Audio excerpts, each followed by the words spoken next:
ಪ್ರಭು ಕ್ರಿಸ್ತರಲ್ಲಿ ಆತ್ಮೀಯ ಸಹೋದರ ಸಹೋದರಿಯರೇ, ನಿಮಗೆಲ್ಲರಿಗೂ ಪಾಸ್ಕ ಹಬ್ಬದ ಶುಭಾಶಯಗಳನ್ನು ಕೋರುತ್ತೇನೆ. 40 ದಿನಗಳಿಂದ ಉಪವಾಸ, ಪ್ರಾರ್ಥನೆ, ದಾನ ಧರ್ಮಗಳಿಂದ ಆಧ್ಯಾತ್ಮಿಕವಾಗಿ ಸಿದ್ಧರಾಗುತ್ತಿದ್ದ ನಮ್ಮನ್ನು ಹಿಂದೂ ಧರ್ಮಸಭೆಯು ಪಾಸ್ಕ ಹಬ್ಬವನ್ನು ಆಚರಿಸಲು ಕರೆ ನೀಡುತ್ತಾ ಇದೆ. ಹಬ್ಬಗಳ ಹಬ್ಬ ಅಥವಾ ಕ್ರೈಸ್ತ ಹಬ್ಬಗಳ ರಾಣಿ ಎಂದೇ ಪ್ರಖ್ಯಾತವಾಗಿರುವ ಹಬ್ಬ ಪುನರುತ್ಥಾನದ ಹಬ್ಬ. ಕ್ರೈಸ್ತರಿಗೆ ಪ್ರಮುಖವಾದ ಮತ್ತು ದೊಡ್ಡ ಹಬ್ಬ ಪಾಸ್ಕ ಹಬ್ಬ. ಪುನರುತ್ಥಾನಕ್ಕೆ ಇಂಗ್ಲಿಷ್ನಲ್ಲಿ ಈಸ್ಟರ್ ಎಂದು ಕರೆಯುತ್ತಾರೆ. Easter literally means feast of fresh flowers. Easter ಈ ಪದ ಜರ್ಮನ್ ಭಾಷೆಯ ಓಸ್ಟನ್ ಪದದಿಂದ ಬಂದಿದೆ. ಸೂರ್ಯ ಮೂಡುವ ದಿಕ್ಕನ್ನು ಈ ಪದವು ಸೂಚಿಸುತ್ತದೆ. ಅಂದರೆ ವಸಂತದ ಸೂರ್ಯನನ್ನು ಪ್ರಭುವಿನ ಪುನರುತ್ಥಾನಕ್ಕೆ ಹೋಲಿಸಲಾಗಿದೆ. ಕ್ರಿಸ್ತನಲ್ಲಿ ವಿಶ್ವಾಸವಿಟ್ಟವರೆಲ್ಲರ ಬದುಕು ವಸಂತ ಕಾಲದಂತೆ ಕಂಗೊಳಿಸುತ್ತದೆ ಎಂಬುದು ಇದರ ಅರ್ಥ. ಪ್ರಿಯರೇ, ಇಂದು ನಾವು ತುಂಬ ಸಂತೋಷದಿಂದ, ಸಡಗರದಿಂದ 3 ಮುಖ್ಯ ಕಾರಣಗಳಿಗೆ ಈ ಹಬ್ಬವನ್ನು ಆಚರಿಸುತ್ತೇವೆ. ಮೊದಲನೇದಾಗಿ, ನಮ್ಮ ವಿಶ್ವಾಸದ ಅಡಿಪಾಯ, ಬುನಾದಿ ಕ್ರಿಸ್ತರ ಪುನರುತ್ಥಾನ. The resurrection of Christ is the basis of a Christian faith. ಪುನರುತ್ಥಾನಕ್ಕಿಂತ ಶ್ರೇಷ್ಠ ಅದ್ಭುತ ಮತ್ತೊಂದು ಇರಲು ಸಾಧ್ಯವಿಲ್ಲ. ಕಾರಣ, ಇಂದು ಪ್ರಭು ಕ್ರಿಸ್ತರೇ ನಿಜವಾದ ದೇವರು ಎಂದು ಈ ಪುನರುತ್ಥಾನ ಹಬ್ಬವು ಸಾಬೀತುಪಡಿಸುತ್ತದೆ. ಕ್ರೈಸ್ತ ಧರ್ಮದ ಸಂಪೂರ್ಣ ವಿಶ್ವಾಸ, ಕ್ರೈಸ್ತರೆಲ್ಲರ ಭರವಸೆ ಯೇಸುವಿನ ಪುನರುತ್ಥಾನದ ಮೇಲೆ ಅವಲಂಬಿಸಿದೆ. ಪುನರುತ್ಥಾನವನ್ನು ತೆಗೆದುಬಿಟ್ಟಲ್ಲಿ ಕ್ರೈಸ್ತ ಧರ್ಮ ಒಂದು ಶೂನ್ಯ ಕನಸಾಗುತ್ತದೆ. ಹಾಗಾಗಿ ಸಂತ ಪೌಲರು ತುಂಬ ಸುಂದರವಾಗಿ ತಮ್ಮ ಪತ್ರದಲ್ಲಿ ಕೊರಿಂಥರಿಗೆ ಬರೆದ ಮೊದಲ ಪತ್ರ ಅಧ್ಯಾಯ 15 ವಾಕ್ಯ 14ರಿಂದ 19ರಲ್ಲಿ ಈ ರೀತಿ ನುಡಿಯುತ್ತಾರೆ: ಕ್ರಿಸ್ತ ಯೇಸು ಪುನರುತ್ಥಾನರಾಗಲಿಲ್ಲ ಎಂದರೆ ನಮ್ಮ ಬೋಧನೆ ಬರಿದು, ನಿಮ್ಮ ವಿಶ್ವಾಸವೂ ಬರಿದು. ಕ್ರಿಸ್ತ ಯೇಸುವೇ ಪುನರುತ್ಥಾನ ಹೊಂದಿಲ್ಲ ಎಂದ ಮೇಲೆ ನಿಮ್ಮ ವಿಶ್ವಾಸವೇ ನಿರರ್ಥಕ ಮತ್ತು ನೀವಿನ್ನೂ ನಿಮ್ಮ ಪಾಪಗಳಲ್ಲೇ ಮುಳುಗಿದ್ದೀರಿ ಎಂದು ನುಡಿಯುತ್ತಾರೆ.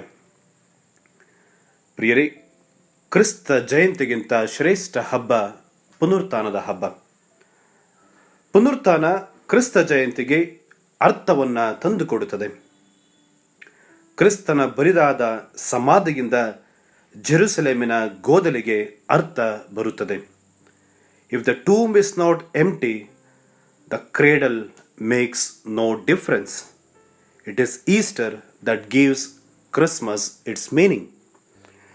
ನಮ್ಮ ಬಹುತೇಕ ಉಪದೇಶ, ಬೋಧನೆ, ಧಾರ್ಮಿಕ ತತ್ವಗಳಿಗೆ ಮೂಲ ಪ್ರಭುವಿನ ಪುನರುತ್ಥಾನ ಹಾಗೂ ಪ್ರೇಷಿತರ ಬೋಧನೆಯ ತಿರುಳು ಕೂಡ ಪ್ರಭುವಿನ ಪುನರುತ್ಥಾನ. ರೋಮನರಿಗೆ ಬರೆದ ಪತ್ರ ಅಧ್ಯಾಯ 10 ವಾಕ್ಯ 9: ಯೇಸು ಸ್ವಾಮಿಯೇ ದೇವರು, ಅವರು ಪುನರುತ್ಥಾನಗೊಂಡಿದ್ದಾರೆ. Jesus is Lord and is risen. ಇದು ಪ್ರೇಷಿತರ ಬೋಧನೆಯ ತಿರುಳಾಗಿತ್ತು. ಇನ್ನು ಎರಡನೆಯ ಕಾರಣ, Easter is the guarantee of our own resurrection. ಕ್ರಿಸ್ತ ಪುನರುತ್ಥಾನರಾಗಿದ್ದಾರೆ ಎಂದ ಮೇಲೆ ನಮಗೂ ಪುನರುತ್ಥಾನವಿದೆ ಎಂದು ಅರ್ಥ. ಯೋಹಾನನ ಶುಭ ಸಂದೇಶ ಅಧ್ಯಾಯ 11 ವಾಕ್ಯ 25ರಿಂದ 26: ಪುನರುತ್ಥಾನವೂ ಜೀವವು ನಾನೇ. ನನ್ನಲ್ಲಿ ವಿಶ್ವಾಸವಿಟ್ಟವನು ಸಾವಿಗೀಡಾದರೂ ಜೀವಿಸುವನು. ಜೀವಿಸುವ ಪ್ರತಿಯೊಬ್ಬನು ನನ್ನಲ್ಲಿ ವಿಶ್ವಾಸವಿಟ್ಟವನೆಂದರೆ ಅವನೆಂದಿಗೂ ಸಾಯನು ಎಂದು ನುಡಿಯುತ್ತಾರೆ ಪ್ರಭು ಕ್ರಿಸ್ತರು. ಸಾವಿನೊಂದಿಗೆ ನಮ್ಮ ಬದುಕು ಅಂತ್ಯವಾಗುವುದಿಲ್ಲ. ನಮಗೆ ಪುನರುತ್ಥಾನವಿದೆ, ನಿತ್ಯ ಜೀವವಿದೆ ಎಂಬುದನ್ನು ಜಗತ್ತಿಗೆ ಸಾರಿದ ಹಬ್ಬ ಕ್ರಿಸ್ತರ ಪುನರುತ್ಥಾನ. ಮೂರನೆಯ ಕಾರಣ, ನೋವು, ಹತಾಶೆ, ಕಣ್ಣೀರಿಂದ ತುಂಬಿರುವ ಈ ಜಗದಲ್ಲಿ ನಮಗೆ ಭರವಸೆ, ಪ್ರೋತ್ಸಾಹ, ಚೈತನ್ಯ ತುಂಬುವ ಹಬ್ಬ ಈ ಪುನರುತ್ಥಾನ. It reminds us that life is worth living. ಪ್ರಿಯರೇ, ಇಂದು ಪ್ರಭು ಕ್ರಿಸ್ತರು ಪುನರುತ್ಥಾನಗೊಂಡಿದ್ದಾರೆ ಎಂಬುದಕ್ಕೆ ನಾವು ನೀಡಬಹುದಾದ ಕಾರಣಗಳು ಯಾವುವು? ಮೊದಲ ಕಾರಣ, ಪ್ರಭು ಕ್ರಿಸ್ತರೇ ಅವರ ಪುನರುತ್ಥಾನಕ್ಕೆ ಸಾಕ್ಷಿಯನ್ನು ಕೊಡುತ್ತಾರೆ. ಮಾರ್ಕನ ಶುಭ ಸಂದೇಶ ಅಧ್ಯಾಯ 8 ವಾಕ್ಯ 31, ಮತ್ತಾಯನ ಶುಭ ಸಂದೇಶ ಅಧ್ಯಾಯ 17 ವಾಕ್ಯ 22. ಎರಡನೆಯ ಪ್ರಮುಖ ಸಾಕ್ಷಿ ಅವರ ಬರಿದಾದ ಸಮಾಧಿ. ಲೂಕನ ಶುಭ ಸಂದೇಶ ಅಧ್ಯಾಯ 24 ವಾಕ್ಯ 3. ಜಗತ್ತಿನಲ್ಲಿ ಅನೇಕ ಧರ್ಮಗಳಿವೆ. ಈ ಎಲ್ಲ ಧರ್ಮ ಸ್ಥಾಪಕರ ಸಮಾಧಿಗಳು ಮುಚ್ಚಲ್ಪಟ್ಟಿವೆ. ಯಾರೊಬ್ಬರ ಸಮಾಧಿಗಳು ಇಂದು ತೆರೆದುಕೊಂಡಿಲ್ಲ. ಪ್ರಭು ಕ್ರಿಸ್ತರ ಸಮಾಧಿ ಮಾತ್ರ ಬರಿದಾಗಿದೆ, ತೆರೆಯಲಾಗಿದೆ. ಪ್ರಿಯರೇ, ಮತ್ತಾಯನ ಶುಭ ಸಂದೇಶ ಅಧ್ಯಾಯ 28 ವಾಕ್ಯ 13ರಲ್ಲಿ ನಾವು ನೋಡುತ್ತೇವೆ, ಸೈನಿಕರು ಈ ರೀತಿ ನುಡಿಯುತ್ತಾರೆ. ರೋಮಿನ ಸೈನಿಕರು, ಕ್ರಿಸ್ತರ ಶಿಷ್ಯರು ರಾತ್ರಿ ವೇಳೆಯಲ್ಲಿ ಬಂದು ನಾವು ನಿದ್ರೆ ಮಾಡುತ್ತಿದ್ದಾಗ ದೇಹವನ್ನು ಕದ್ದುಕೊಂಡು ಹೋದರೆಂದು. ಇದನ್ನು ನಂಬಲು ಅಸಾಧ್ಯ. ಕಾರಣ, ಶುಭ ಶುಕ್ರವಾರದಂದು ಶಿಷ್ಯರು ಕ್ರಿಸ್ತನ ಘೋರ ಯಾತನೆ ಮರಣವನ್ನು ನೋಡಿ ನಡುಗಿ ಹೋಗಿದ್ದರು. ತಮ್ಮ ಪ್ರಾಣ ರಕ್ಷಣೆಗಾಗಿ ಓಡಿ ಹೋಗಿದ್ದರು. ಅಂತಹ ಶಿಷ್ಯರು 16 ಮಂದಿ ಸೈನಿಕರನ್ನ ಕಣ್ಣು ತಪ್ಪಿಸಿ ಅಥವಾ ಅವರನ್ನು ಸೋಲಿಸಿ ಪ್ರಭು ಕ್ರಿಸ್ತರ ದೇಹವನ್ನು ಕದ್ದುಕೊಂಡು ಹೋದರೆಂದರೆ ಅದನ್ನು ನಂಬಲು ಅಸಾಧ್ಯ. ಒಂದು ಪಕ್ಷ ದೇಹವನ್ನು ಕದ್ದುಕೊಂಡು ಹೋಗಿದ್ದರೆ ರೋಮಿನ ಸೈನಿಕರಾಗಲಿ ಯಹೂದ್ಯರ ಮುಖಂಡರಾಗಲಿ ಪ್ರಭುವಿನ ದೇಹವನ್ನು ಮತ್ತೊಮ್ಮೆ ಹಾಜರುಪಡಿಸಬೇಕಿತ್ತು. ಆದರೆ ಅವರು ಹಾಜರುಪಡಿಸೋದಕ್ಕೆ ಆಗಲಿಲ್ಲ. ಅಂದರೆ ಅವರು ಹೇಳಿದ್ದು ಸುಳ್ಳು. ಪ್ರಭು ಕ್ರಿಸ್ತರು ನಿಜವಾಗಿಯೂ ಪುನರುತ್ಥಾನರಾಗಿದ್ದಾರೆ. ಮತ್ತು ಪ್ರಿಯರೇ, ಪ್ರೇಷಿತರು ಮತ್ತು ಆದಿ ಕ್ರೈಸ್ತರು ಧೈರ್ಯದಿಂದ ಕ್ರಿಸ್ತನ ಸುವಾರ್ತೆಯನ್ನು ಸಾರಿದರು. ಒಂದು ಪಕ್ಷ ಕ್ರಿಸ್ತ ಪುನರುತ್ಥಾನ ಆಗಿಲ್ಲ ಅಂದಿದ್ದರೆ ಪ್ರೇಷಿತರು ಆದಿ ಕ್ರೈಸ್ತರು ಧೈರ್ಯದಿಂದ ಕ್ರಿಸ್ತರ ಪುನರುತ್ಥಾನದ ಸಂದೇಶವನ್ನು ಸಾರುತ್ತಿರಲಿಲ್ಲ ಮತ್ತು ರಕ್ತ ಸಾಕ್ಷಿಗಳಾಗಿ ಅವರು ಮಡಿಯುತ್ತಿರಲಿಲ್ಲ. ಮತ್ತೊಂದು ಪ್ರಮುಖ ಕಾರಣ, ಸಂತ ಪೌಲರ ಮನ ಪರಿವರ್ತನೆ. ಸಂತ ಪೌಲ ಒಬ್ಬ ಯಹೂದ್ಯನಾಗಿದ್ದ ಹಾಗೂ ಕ್ರೈಸ್ತರನ್ನ ಹಿಂಸಿಸುತ್ತಿದ್ದ. ಯಾವಾಗ ಡಮಸ್ಕಸ್ಸಿನ ಹಾದಿಯಲ್ಲಿ ಪ್ರಭು ಕ್ರಿಸ್ತರನ್ನ ಆತ ದರ್ಶಿಸುತ್ತಾನೋ, ಪುನರುತ್ಥಾನರಾದ ಪ್ರಭು ಕ್ರಿಸ್ತರ ದರ್ಶನ ಆತನಿಗಾಗುತ್ತೋ, ಪೌಲ ಮನ ಪರಿವರ್ತನೆಗೊಂಡ. ಹಿಂಸಿಸುತ್ತಿದ್ದ ಪೌಲ ಕ್ರಿಸ್ತನಿಗೆ ಸಾಕ್ಷಿಯಾಗಲು ಜೀವಿಸಿದ ಮತ್ತು ಕ್ರಿಸ್ತನ ಸಂದೇಶವನ್ನು ಎಲ್ಲೆಲ್ಲೂ ಸಾರಿದ. ಇದು ಕ್ರಿಸ್ತನ ಪುನರುತ್ಥಾನಕ್ಕೆ ಒಂದು ಪ್ರಬಲವಾದ ಸಾಕ್ಷಿ. ಹಾಗಾಗಿ ಪ್ರಭು ಕ್ರಿಸ್ತರು ನಿಜವಾಗಿಯೂ ಪುನರುತ್ಥಾನಗೊಂಡಿದ್ದಾರೆ. ಇಂದು ಈ ಪುನರುತ್ಥಾನದ ಹಬ್ಬ ನಮಗೆ ನೀಡುವ ಸಂದೇಶ, ಪ್ರಭು ಯೇಸು ಮೃತರ ದೇವರಲ್ಲ, ಅವರು ಜೀವಂತರ ದೇವರು. ನಿತ್ಯ ಜೀವದ ಮೂಲವಾದ ಯೇಸುವನ್ನು ಅಘೋರಿ ಬಂಧಿಸಲಾಗಲಿಲ್ಲ. ಯೇಸು ಮರಣವನ್ನು ಮಾತ್ರವಲ್ಲ, ಅಸತ್ಯ, ಮೋಸ, ವಂಚನೆ, ಅನ್ಯಾಯವನ್ನು ಸೋಲಿಸಿ ವಿಜಯಶಾಲಿಯಾಗಿದ್ದಾರೆ. ಹಾಗಾಗಿ ಪುನರುತ್ಥಾನ ಹಬ್ಬವು ಭರವಸೆಯ ಹೊಸ ಬೆಳಕಿನ ಸಂಕೇತವಾಗಿದೆ.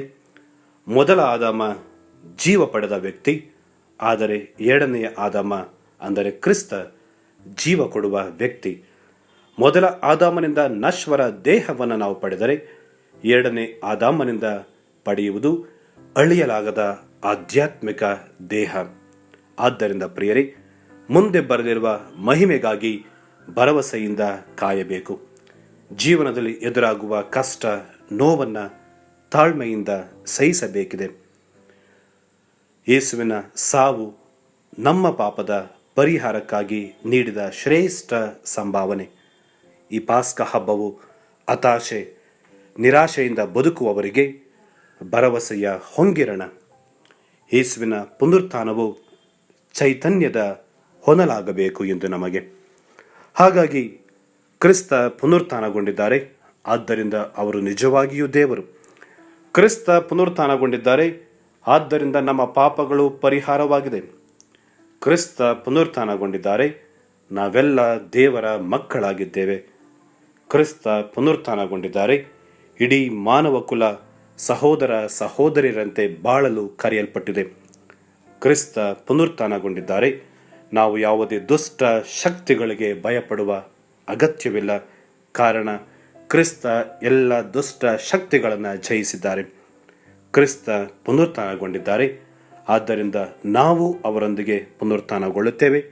ನಮ್ಮ ಸಾವು ಅಂತಿಮವಲ್ಲ, ಪುನರುತ್ಥಾನವಿದೆ, ನಿತ್ಯ ಜೀವವಿದೆ. ಹಾಗಾಗಿ ಪ್ರಿಯರೇ, ಈ ಪುನರುತ್ಥಾನದ ಹಬ್ಬವು ನಮ್ಮನ್ನು ಕತ್ತಲೆಯಿಂದ ಬೆಳಕಿನೆಡೆಗೆ, ಶೋಷಣೆಯಿಂದ ಸಮಾನತೆಯೆಡೆಗೆ, ಬಂಧನದಿಂದ ಬಿಡುಗಡೆಗೆ, ಸಾವಿನಿಂದ ಜೀವದೆಡೆಗೆ ನಮ್ಮನ್ನು ಕರೆದೊಯ್ಯಲಿ. ಮತ್ತೊಮ್ಮೆ ನಿಮಗೆಲ್ಲರಿಗೂ ಪಾಸ್ಕಾ ಹಬ್ಬದ ಶುಭಾಶಯಗಳನ್ನು ಕೋರುತ್ತೇನೆ. ಆಮೆನ್. ಪ್ರಿಯರೇ, ಈ ಚಾನೆಲ್ ಅನ್ನು ಸಬ್ಸ್ಕ್ರೈಬ್ ಮಾಡಿ ಪ್ರತಿದಿನ ದೇವರ ವಾಕ್ಯವನ್ನು ಆಲಿಸುತ್ತಾ ಅದನ್ನು ಇತರರೊಂದಿಗೆ ಹಂಚಿಕೊಳ್ಳಲು ನಮಗೆ ನೆರವಾಗಿರಿ. ಧನ್ಯವಾದಗಳು.